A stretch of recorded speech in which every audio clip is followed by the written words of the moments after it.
So how did I end up talking about yoga?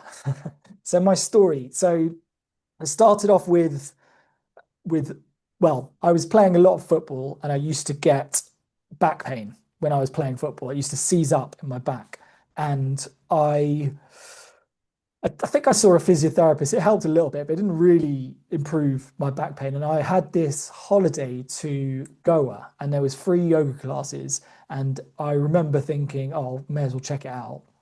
And I went down and I realized how inflexible I was because I really struggled to do stuff that some 60, 70-year-old lady next to me, I thought was fit. She was just, effortless for her. And for me, it was the most painful thing in the world. And at the end of it, the teacher put us into my first ever shavasana, the corpse pose at the end of the yoga class. And I was just so relaxed. Like I felt like I'd just gone to a different realm. I came out of it just feeling so much better in myself. So I went back for 2, 3 days. My back started to feel better. Came back to London. My mum gave me a 3-month yoga class series for my Christmas present, and so I did that and sorted my back out. That's the first time I kind of really started to practice yoga. And then obviously you got life, other priorities kind of fell to the side for a little bit.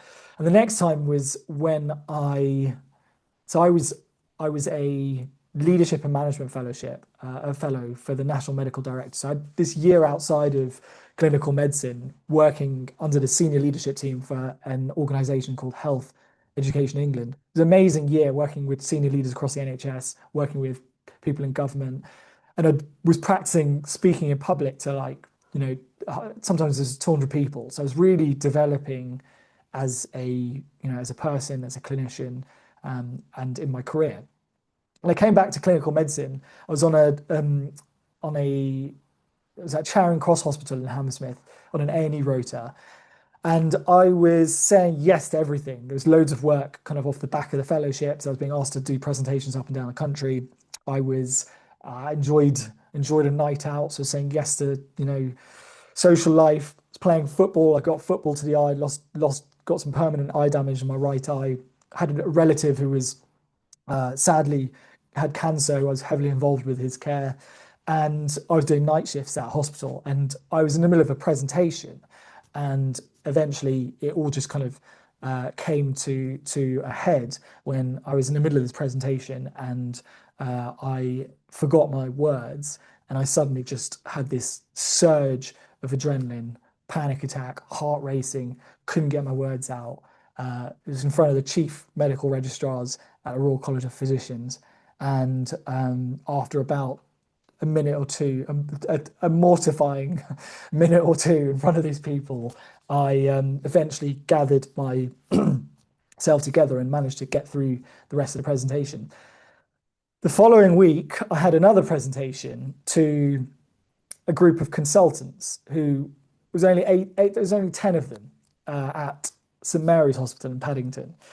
And the night before, I basically became so anxious, I couldn't sleep. So I eventually got up in the morning, having not slept. I was pacing up and down the flat, livid with myself for not being good enough, frustrated, at a loss as to what I was going to do. And I eventually decided what I was going to do was to turn up to the presentation, but tell them that I couldn't give the presentation. That was the way I convinced myself to get on the train and go there. So when I arrived, I was about to tell Alison, the consultant, I'm not going to be able to give this presentation. Before I had a chance to say anything, she cracked a joke and she made me laugh. And then she gave me a hug. She didn't know what I was going through. She gave me a hug. And in that moment, I just felt so calm and safe that I just thought, I'll just give the presentation.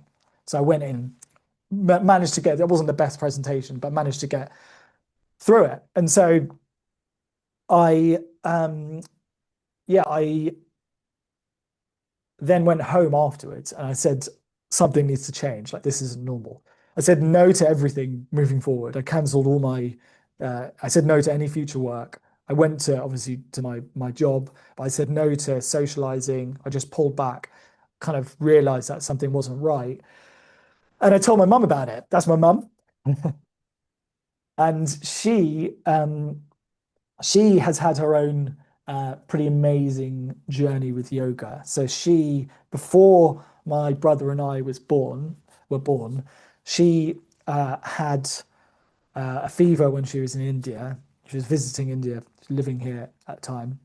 And when she had this fever, she saw a doctor, said it was just a flu or whatever, but eventually went on for like 10 days. And then one day she lost consciousness and she was rushed into hospital. She was in a coma, and the doctor, excellent physician, Western medicine, recognized the lump in her lymph node here and treated her for tuberculosis, treated her for TB meningitis. And so saved her life with Western medicine.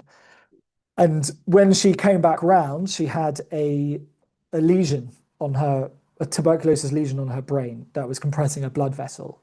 And that was causing her to have visual and auditory hallucinations. So she was seeing and hearing cavemen. It was obviously scary. And when they realized this, so she was having partial seizures, that was causing these hallucinations. So when they realized this, they put her on barbiturates, which are these medications that will control your seizures, but they also increase your risk if you have children of developing abnormalities, developmental abnormalities, which obviously she and my dad didn't want in an ideal world. And so at that point, my grandma said to her, you have an uncle, a great uncle, who has been practicing yoga his whole life, and he swears by the healing potential of it. So she started practicing yoga, and she practiced intensely for 12 months. And she did lots of headstands, inversions to try and improve the blood supply to the brain.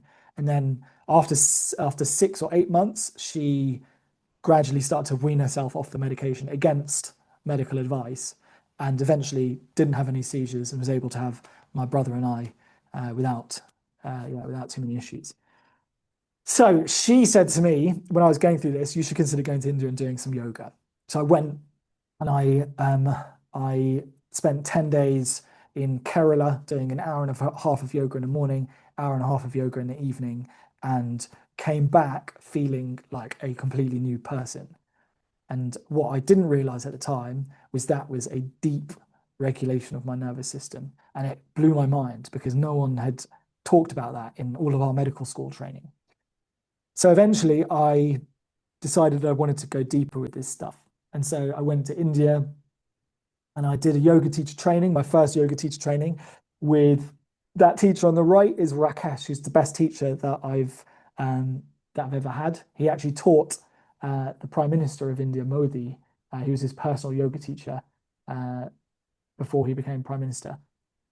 And yeah, so that was kind of my journey with yoga and how I ended up really getting to this place of trying to bring the best of both into common knowledge.